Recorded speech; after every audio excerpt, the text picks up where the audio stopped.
গাজিয়াত পথাৰৰ কাষৰ এটা পুখুৰীত পুতি থোৱাৰ অৱস্থাত এটা মৃতদেহ উদ্ধাৰ। মৃতদেহটো বৰপাল্লী গাঁৱৰ আজিমুদ্দিন নামৰ এগৰাকী কৃষকৰ বুলি চিনাক্ত কৰা হৈছে। মাটি সংক্ৰান্তীয় বিবাদৰ বাবে আজিমুদ্দিনক অপহৰণ কৰি হত্যাৰ সন্দেহ কৰিছে এতিয়া পৰিয়ালৰ লোকে।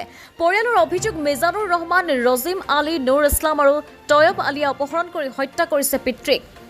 ইতিমধ্যে অপহৰণ আৰু হত্যাৰ অভিযোগত 7 অভিযুক্তক আটক কৰিছে আৰক্ষীয়ে। অভিযুক্তৰ স্বীকাৰোক্তিৰ ভিত্তিতে মঙলবাৰে মাটিত পুতি থোৱাৰ অৱস্থাত মৃতদেহটো উদ্ধাৰ কৰিবলৈ সক্ষম হৈছে বৰপেটা আৰক্ষীয়ে। মৃত লোকজনৰ পৰিয়ালে জনোৱা মতে 22 মেৰ নিশা একেখন গাঁৱৰে মিজানুৰ ৰহমান, ৰমিজ আলী, নুৰ ইছলাম আৰু তয়ব আলীয়ে অপহৰণ কৰিছিল আজিমুদ্দিন নামৰ কৃষকগৰাকীক। বৰপাল্লী গাঁৱৰ ঘৰৰ পৰা আজিমুদ্দিনক অপহৰণ কৰি অপহৰণকাৰীয়ে গাজিয়া গাঁৱৰ এখন খেতি পথাৰৰ এটা পুখুৰীত লোকজনক হত্যা কৰি মৃতদেহটো পুতি থয়। অৱশ্যে অপহৃত লোকজনৰ পৰিয়ালৰ লোকে বৰপেটা সদৰ থানাত দাখিল কৰা এজাহাৰৰ ভিত্তিত আৰক্ষীয়ে অপহৰণকাৰীক আটক কৰি ঘটনাটোৰ অনুসন্ধান আৰম্ভ কৰিছে। আৰু মঙলবাৰে অপহৰণকাৰীৰ স্বীকাৰোক্তিৰ ভিত্তিত গাজিয়াৰ এখন পথাৰৰ কাষত পুখুৰীত পুতি থোৱাৰ অৱস্থাত আজিমুদ্দিনৰ মৃতদেহ উদ্ধাৰ কৰিবলৈ সক্ষম হৈছে আৰক্ষীয়ে।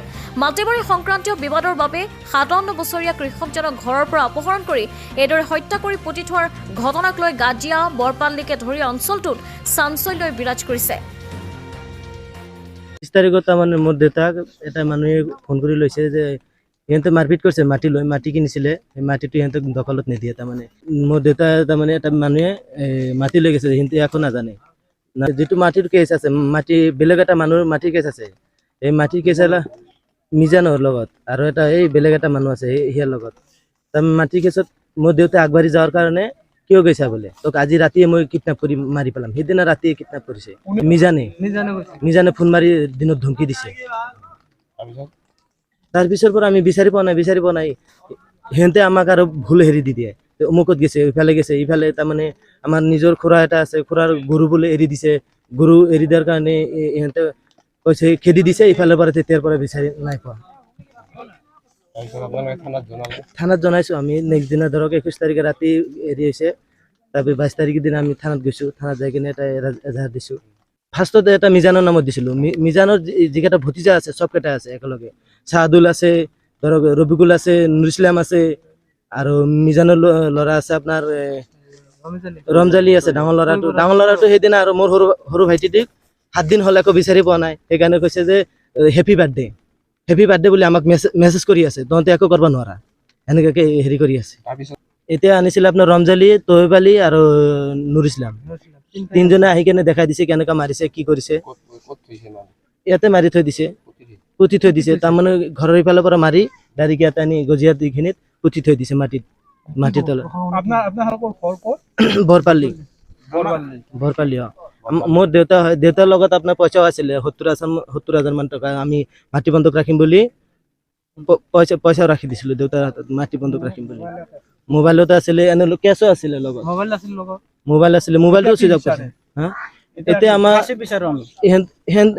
উচিত তদন্ত কৰিব লাগে, আৰু চাৰেন্তে তদন্ত কৰিব লাগে। আমি সিহঁতৰ ফাঁচি বিচাৰি আছো। আমাৰ গাঁৱৰ মানুহ সুধি চাওক, আমাৰ দেউতাই কেনেকা মানুহ আছিলে বা আমি কেনেকা মানুহ আছিলো। শুকুৰ আলী মই ডাঙৰ ল'ৰা। ঘটনাটো তাহন ঘৰৰ পৰা মাটি লৈ গৈছে, ফোন কৰি মাটি লৈ যাই ইয়াত আনি মাৰছে। চিনি নাপায়, মোৰ দেউতাক লৈ গৈছে। লৈ যাওঁতে তাহন সন্দেহ হৈছে যে সেই মানুহটো কিয় লৈ আহ কিয় আহিছা তই। মিজানৰ ল'ৰা ৰমিজ আলী, তয়ব আৰু নুৰ ইছলাম আৰু মিজানো আছে। তাৰপিছত আমি বহুত খোজ কাঢ়িছো, বিচাৰিছো, পোৱা নাই। লাষ্টত আপোনাৰ কি কৰিছো, থানাত আৰু এটা কেছ দিছো, যেটা আমাৰ সন্দেহ হৈছে যে তাহনে লৈছে আমাৰ ঘৰৰ পৰা মাটি। তাৰ নামত একদম মিজানত নামত একদম ডাইৰেক্ট কেছ দিছো আমি। কেছ দিওঁতে মোটামুটি আৰু 1 দিন বা 2 দিন গেলে তাৰপিছতে তদন্ত দিছে আমাৰ।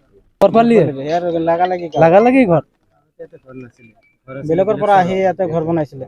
সেই আসামিকেইটা একদম ফাঁসি লাগে, আমাৰ উচিত ফাঁসি লাগে আমাৰ।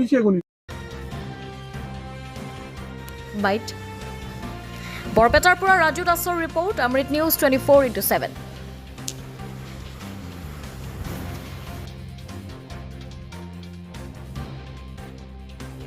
অমৃত প্ৰবাহ অসমীয়া সাপ্তাহিক কাকতৰ ডিজিটেল সংস্কৰণ অমৃত নিউজ সত্যৰ সন্ধানত অমৃত নিউজ